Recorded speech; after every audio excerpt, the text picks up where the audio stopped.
Welcome back to Diecast Resurrection. Today we are working on a tasty little treat. This car came from Reddit. A gentleman by the name of Chris posted it as a little project, and he said he randomly received this car in a grab bag. This one is in pretty rough shape. The bottom is completely oxidized, but we're going to clean this up as best as we possibly can for Chris because it is a valuable car, even if he didn't know it at the time. So we're going to go the extra mile and try to get this thing as mint as we possibly can for Chris. And I'm pretty excited about this project, so let's get going. So I think we're going to be zinc plating today. Man, this thing's crusty. And that's okay. We haven't zinc plated anything in a while, so that's going to be real fun. So first things first, I want to get this thing separated as nicely as we possibly can. I think all the best work is done off camera, just because I can get the car closer to my body. Have a look at all these crusts. Ooh. Original 1969 pube. Very cool. Add that to the collection. Whew. I'm going to go ahead and say that this little beach bomb's done some off-roading. Got some mud in the back. That should polish up nice. If he wants to change that out in the future, he can, but I wouldn't. Look at that. Ugh. Ugh. We might be zinc plating this base as well. Okay, I always joke about pubes. And I am joking. That could be a real one. Oh my god. Dude. As nasty. That could be our first Diecast Resurrection retro pube. That's so gross. I've had people troll me in the past for wearing gloves all the time. You never know where these cars have been, man. Like you don't know what all this is. So it's really not in that bad a shape. I've seen a lot worse. The Spectra flame we're going to put on here is transparent, so we got to make sure that this zinc is as nice as it can possibly be. So start things off, we're going to just kind of clean it up a little bit with a brass wire wheelie and see how much of these crusties are going to come off of here.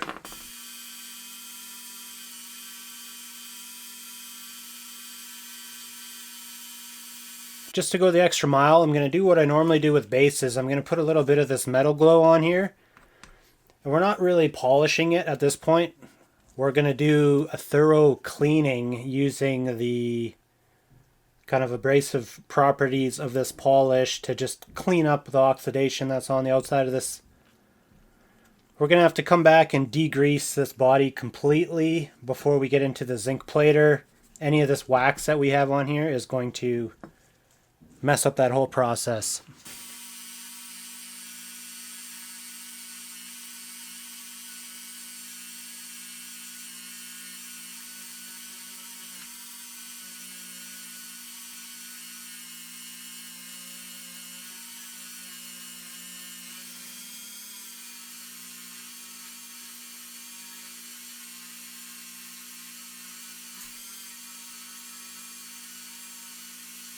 The old metal glow did a good job getting everything cleaned up. Once all that oxidation is cleaned out of there, we're left with all these little craters. That's what our mission is going to be. We're going to have to try to fill all that up.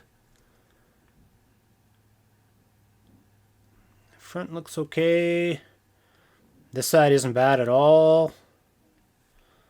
The back looks good. So overall, it's not too bad considering how crusty it looked. It had a good strong plating on it. Just going to do a little bit of light sanding just to make sure this thing is as clean as we can possibly get it before plating. And we are ready to go, so I'm going to turn this bad boy on. I like to run this around 1.6 volts. It's at 1.8 right now. I'm going to leave it alone just because it's super sensitive. I could knock it down just by tapping this knob usually, but 1.8 is fine. We're going to just leave it right there. The zinking process has started. So I'm going to let this run for a little while until our car basically turns a primer gray color. And you just check on it once in a while. I would imagine we're going to be doing somewhere between 8 to 10 plating sessions just to clean up those pock marks on this car, but we'll see how it goes. This will be the fifth and final application. And this is what it looks like right out of the zinc bath. So I have done this 5 times. And in between each application, I did a little bit of wet sanding on this area that had those bad pock marks. You can see it doesn't take much. I'm hardly even pushing on it. Just using a little bit of finger pressure to hold that sandpaper on there. And there we go.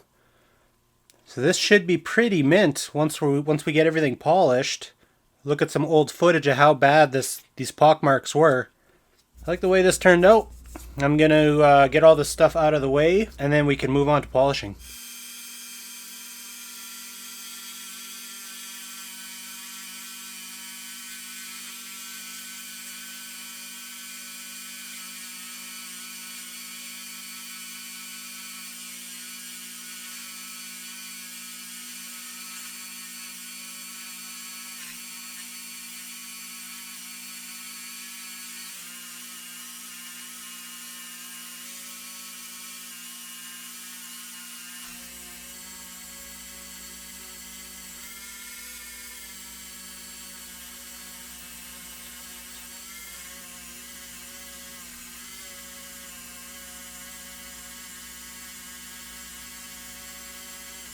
Well, I'm going to say that turned out excellent. It's like brand new. Everything's nicely zinced up. So I'm going to go degrease, and I will meet you in the paint booth.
Gonna say the paint job was a great success. I think it looks great. But now we gotta deal with this mess. Ugh.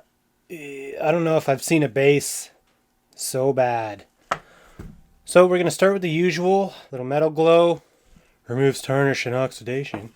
We're gonna see how much of this we can take off. I don't know if it's gonna take all of it off. But we'll see. It's pretty bad.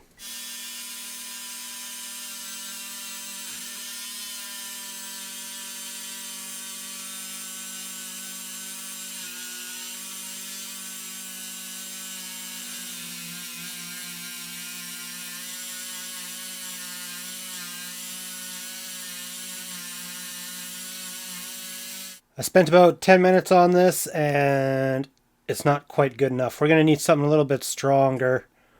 So what I got here is some Lime Out Bathroom Cleaner. Not to be confused with Lime Away. I'm not sure how similar they are. This is Lime Out. So I'm going to dilute this with a little bit of water. 50-50 mix. And we're going to drop this in and give it about 4 to 5 minutes. We'll take it out and have a look.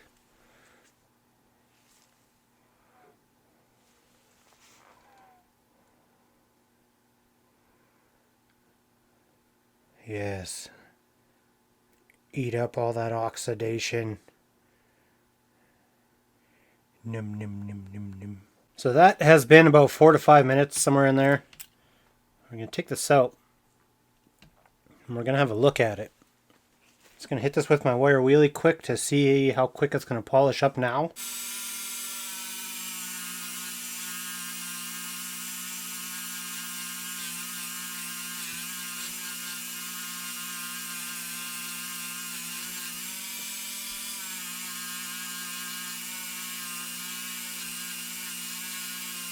It's probably as good as it's going to get, just this part. Could give it a couple more minutes just for fun, but you can see that big blob oxidation that was in here is all gone for the most part. We'll try polish the whole thing. We'll see how it looks. If we got to give it another soak, we'll give it another soak, but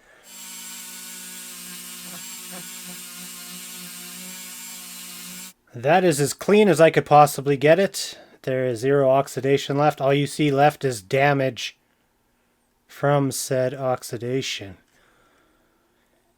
Inside, nice and clean as well. A little bit more damage.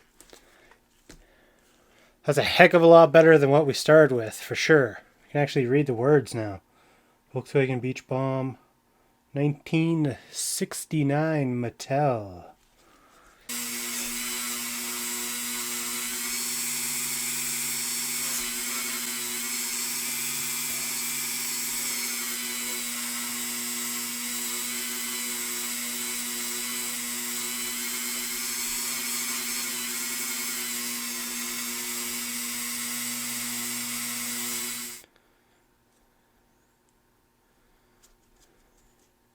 We can tell this is a later model Beach Bomb by these cap style wheels. This is gonna be pimp. Beautiful. Cool. I think we're ready to do an assembly. So let us commence. Put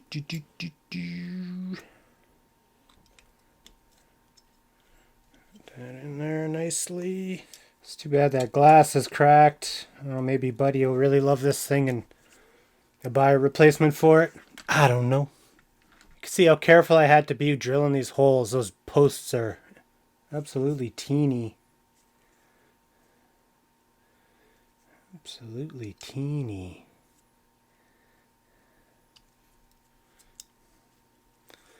Couple screws and we are done. We'll give Chris a nice little stainless screws. A lot of my customs I just use the black ones because I don't really care too much. Everyone knows they're taken apart. We got one final little touch here. We'll put one in over here. They're just aftermarket surfboards. They don't fit as good as the originals, but they're in there. This thing probably hasn't rolled in 40 years. There we go. There's our side-loading Beach Bomb. I think it turned out great. I put some surfboards in there that Chris sent in. I did my part. Now it's up to him if he wants to change out that glass or not. It's a pretty bad crack, but completely up to him. Our body repair looks pretty good. Not a lot of... It's the faintest little pit maybe left. There was big holes all along there, so that turned out really good. I think any collector would be happy to have a restored original side-loading Beach Bomb. I want to thank you guys for watching this video. I'm not sure what's coming up next. I'll surprise you. Take care, guys. Happy Saturday. Bye.